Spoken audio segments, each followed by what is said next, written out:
సుమారు 20,000 కోట్లకు పైన మన జీడిపి ప్రకారం, జిఎస్డిపి ప్రకారం మనకు సర్క్యులేషన్ రావాల్సిన అవసరం ఉంది, డబ్బు కరెన్సీ. కానీ సుమారు 19,000 కోట్లు ఏమో మనకు వచ్చినాయి.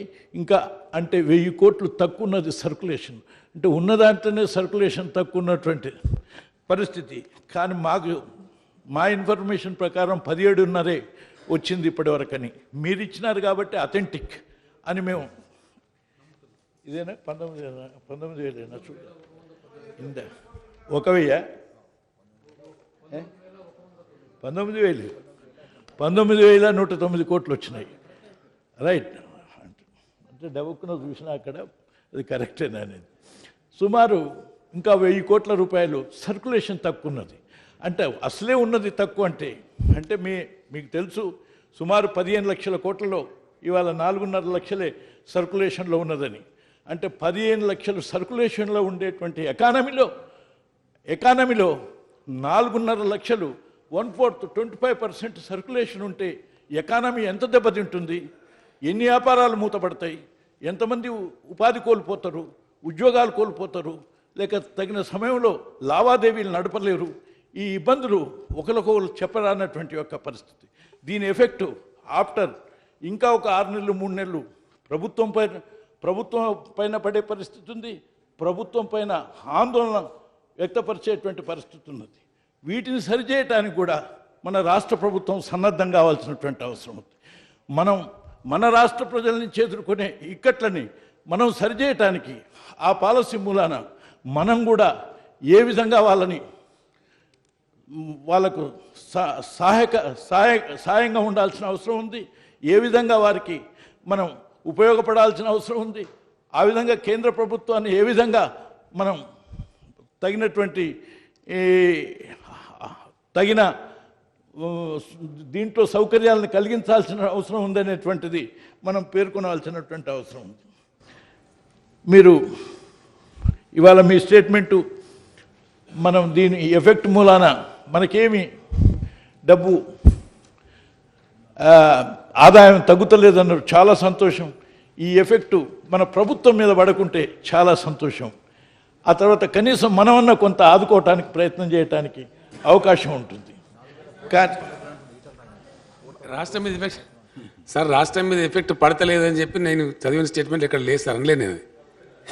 నేను అనలే. మీరు ఎక్కడ చదువుకున్నారో సార్, నేను ఇచ్చిందానో లేదు అది. రైట్, మీరు అన్నారు అని నేను చెప్పాను. ఇవాళనే చూసినా మీరు అన్నట్టుగా వచ్చింది అందులో. అది తప్పైతే చాలా కరెక్ట్. మీరు ఆలోచిస్తూనే ఉన్నారు బాధ ఇబ్బంది ఉన్నదని అని. రైట్, చిన్న మాట అధ్యక్ష. ఇది విషయం ఏంటంటే అధ్యక్ష, జానారెడ్డి గారు ఇందాక ఒక గారు చెప్పినారు, ఇది మామూలు నిర్ణయం కాదు అధ్యక్ష. ఇది సాధారణంగా జరిగేటువంటి నిర్ణయం కాదు, ఒక అసాధారణమైనటువంటి నిర్ణయం. దీంట్లో అంచనాలు ఎకానమిస్టులు ఒక దేశమైన ఒకటి చెప్తున్నాడు, ఇంకొక దేశమైన ఇంకోటి చెప్తున్నాడు, ఇంకో దేశమైన ఇంకోటి చెప్తున్నారు. ఇవన్నీ జరుగుతూ ఉన్నాయి. ఇప్పుడు జానారెడ్డి గారు అన్నారు రాష్ట్రంలో సర్క్యులేషన్ ఉండాల్సిన మనీ 20,000 కోట్లు అని. వారికి ఎవరో చెప్పినారు అది కరెక్ట్ కాదు అధ్యక్ష. రాష్ట్రంలో సర్క్యులేషన్లో ఉండాల్సిన డబ్బు 70,000 కోట్లు. మన రాష్ట్రంలో 70,000 కోట్లు సర్క్యులేషన్లో ఉంటాయి. అందులో 86% స్విచ్ ఆఫ్ అయింది దీనివల్ల. ఇది భారతదేశంలో ఉన్న 29 రాష్ట్రాలకు వచ్చినటువంటి అంశం అధ్యక్ష. ఒక్క మన రాష్ట్రానికి మీకు తెలంగాణకి వచ్చినటువంటి అంశం కాదు. ఎకానమిస్టులు మన అదృష్టవశాత్తు అధ్యక్ష ఇక్కడ వేణుగోపాల్ రెడ్డి గారు మన క్యాడర్ అధికారే, ఆర్బీఐ గవర్నర్గా పనిచేసినారు. వారు దువ్వూరు సుబ్బారావు గారు, వారు కూడా ఆర్బీఐ అధ్యక్షులుగా పనిచేసినారు. అదృష్టంకు వాళ్ళిద్దరు హైదరాబాద్లో ఉంటారు అధ్యక్ష.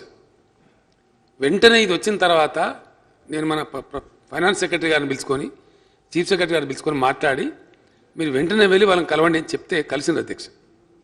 వారు చెప్పినారు డెఫినెట్గా ఒక క్వార్టర్ స్లంప్ అవుతుంది ఎకానమీలో, అక్కడి నుంచి టెంపరీ ఫేజ్ ఉంటుంది, దాని తర్వాత పాజిటివ్ డైరెక్షన్లో పికప్ అవుతుందని వారికి ఉన్నటువంటి అనుభవాన్ని బట్టి వారు చెప్పినారు అధ్యక్ష. తప్పకుండా అధ్యక్ష దేశ ఆదాయం మీద కూడా ఎఫెక్ట్ పడుతుంది, తెలంగాణ రాష్ట్ర ఆదాయం మీద కొంత ఎఫెక్ట్ వస్తుంది, అన్ని రాష్ట్రాల ఆదాయం మీద కూడా ఫస్ట్ క్వార్టర్లో ఎఫెక్ట్ వస్తుందని ఆర్థిక నిపుణులందరూ చెప్తున్నమాట. ఇక్కడ సర్క్యులేషన్ ఆగిపోతే రూపాయి మారకం అవుతుంటేనే మనకు ట్యాక్స్ వస్తుంది. అది సింపుల్ లాజిక్. అది తగ్గినప్పుడు కొద్దిగా స్లంప్ వస్తుంది. మనం అర్బన్ పాపులేషన్ ఎక్కువ ఉన్నాం కాబట్టి మన రాష్ట్రంలో ఇతర రాష్ట్రాలు అచ్చంగా రూరల్ ఉన్న రాష్ట్రాల కంటే మనం కొద్దిగా బెటర్ ఉంటాం, కొద్దిగా సేఫ్ ఉంటాం. మనం ఫర్ ఎగ్జాంపుల్ మనకుండే అడ్వాంటేజ్ అధ్యక్ష, మనకు కానీ కర్ణాటక కానీ ఒక 6 నుంచి 8 లక్షలు మనకు ఐటీ ఎంప్లాయీస్ ఉంటారు అధ్యక్ష హైదరాబాద్. వాళ్ళు మనం ఈ చట్టం లేకముందు ఇదంతా ఏం లేకముందు కూడా వాళ్ళు డెఫినెట్గా బ్యాంక్ కార్డ్స్ యూజ్ చేస్తుంటారు, ఇదంతా చేస్తూ ఉంటారు. అందుకే నా స్టేట్మెంట్ నేను మనవి చేసిన అధ్యక్ష సభ్యులకు వాళ్ళ దృష్టికి రావాలని చెప్పి, ఈరోజు అంతకుముందుది ప్లస్ ఈరోజు నోట్ల రద్దు తర్వాత కూడా అతి ఎక్కువ బ్యాంకు లావాదేవీల ద్వారా నగదు రహిత లావాదేవీలు జరుపుతున్న రాష్ట్రాలలో అబ్జల్యూట్ ఫిగర్ చూస్తే గుజరాత్ ఉంది. పర్ 1000 కాడికి లెక్క చూస్తే Telangana is number 1 state in the country అధ్యక్ష. మనం ఉన్నాం దాంట్లో. కాబట్టి మనకు ఇతరులకు వచ్చినంత భారీ ఇబ్బంది రాకపోవచ్చు, కానీ కొంత ఇబ్బంది తప్పకుండా మనకు కూడా వస్తుంది. దానికి మనం సిద్ధంగా ఉండాలి. జానారెడ్డి గారు పెద్దలు సూచన ఇచ్చినారు, రాష్ట్ర ప్రభుత్వం కూడా సిద్ధపడాలని. 100% సిద్ధపడాల్సిందే. ఆ టైంలో నేను వారి సలహా తీసుకుంటాను, అన్ని పార్టీల సలహా కూడా తీసుకోవాల్సిందే. అందరం కలిసి కంబైన్డ్ ఎఫర్ట్ చేయాల్సిందే అధ్యక్ష.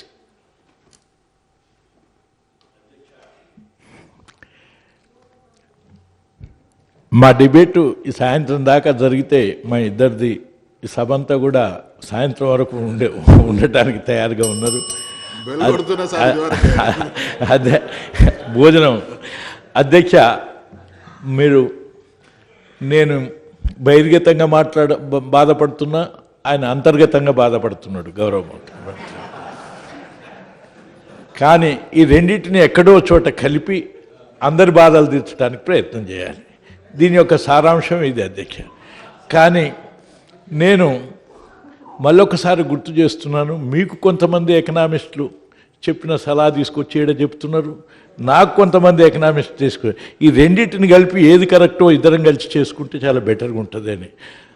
విషయం ఏంటిది అంటే, మీరు చెప్తున్నటువంటి 70,000 మొత్తం సర్క్యులేషన్, కానీ 20,000 సర్క్యులేషన్ నేను అనేది ఏంటంటే జిఎస్డిపి, మనకున్న జిఎస్డిపి అలాగే ఇతర రాష్ట్రానికి ఉన్న జిఎస్డిపి, ప్రతి జిఎస్డిపిలో సుమారు 4% 5% సర్క్యులేషన్లో ఉండాల్సిన అవసరం ఉందని ఆర్బీఐ నిర్ణయించింది. వారితో అడిగి తెలుసుకోండి మళ్ళీ.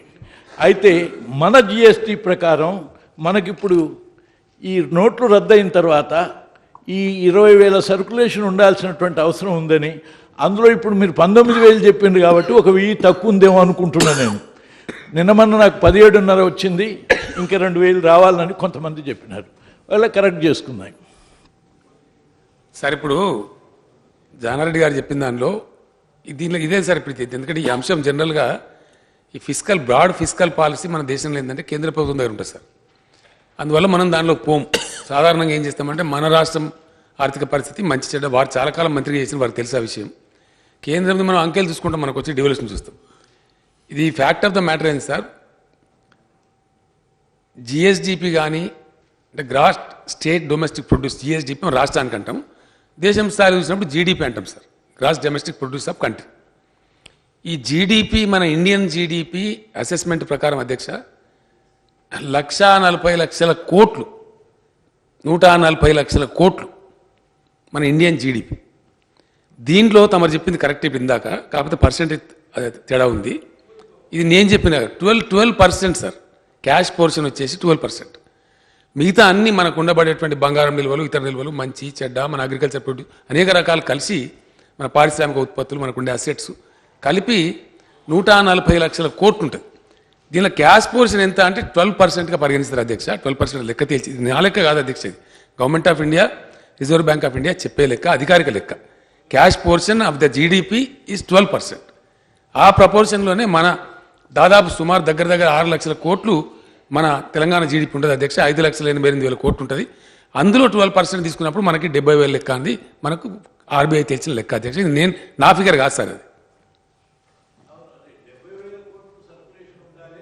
ఇప్పుడు 15,25,000 కోట్ల సర్క్యులేషన్లో 4.5 లక్షల సర్క్యులేషన్ ఉన్నదంటే 25% ఉంది. అట్లాగని ఈ 70,000లో కూడా మనం 25% ఇంచుమించు 20,000 ఉండాలి. ఆ 20,000లో 19,000 వచ్చింది సర్క్యులేషన్, ఇంకా 1,000 రావాలి. రప్పించడానికి ప్రయత్నం చేయండి, మళ్ళీ వాళ్ళతో మాట్లాడండి అధ్యక్ష. అధ్యక్ష, అంటే ఈ కమ్యూనికేషన్లో వాళ్ళు తర్వాత మళ్ళీ మీకు చెప్తారు, మళ్ళీ నాకు చెప్తారు.